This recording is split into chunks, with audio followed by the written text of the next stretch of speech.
Car theft and hijacking are major problems in South Africa, but new technology is making it tougher for criminals to get rid of the cars they steal, even if they make it to the chop shop. Juliet has the story.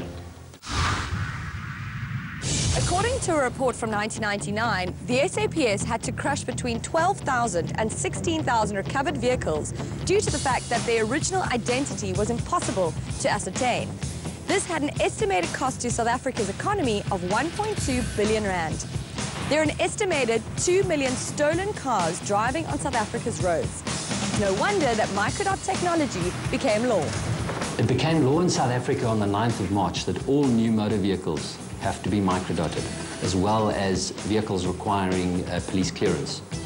That was as a result of the success achieved through the South African Police Services.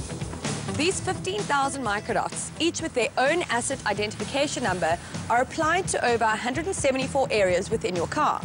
The AIN is registered to you within the Recoveri database, which makes it possible for the SAPS to trace your stolen vehicle via this international database.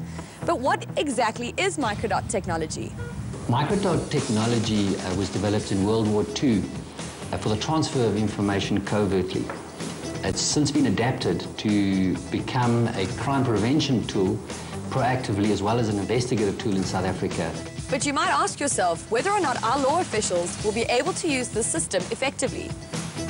It became law because South African Police Services have performed a due diligence on the microdotting technology over the last 6 years and found that it's very successful in terms of the investigation of crime, as well as identifying rebirth vehicles and identifying vehicles that have been stolen at chop shops and identifying those parts back to the original VIN numbers. But as a consumer, you might wonder how much this is going to cost you, and will it benefit your insurance costs? When it comes to insurance costs, the consumer will benefit from a discount if his motor vehicle is microdotted. Major insurers are offering that at the moment. And the insurers will also benefit in that it increases their salvage value on stolen vehicles.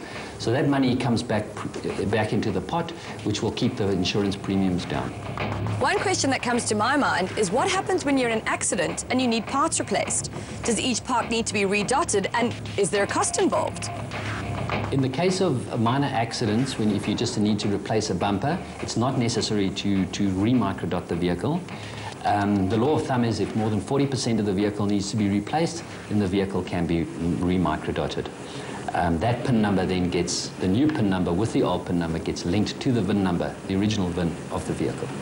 It might all sound a bit futuristic, but it's happening now. Hopefully it curbs hijacking and car thefts in South Africa. But it's not only your car that can be dotted. If you so wish, you can even tag your horse, its trailer, your cell phone, television, laptop, and even your trusty calculator. Stealing has just become a whole lot more difficult, we hope.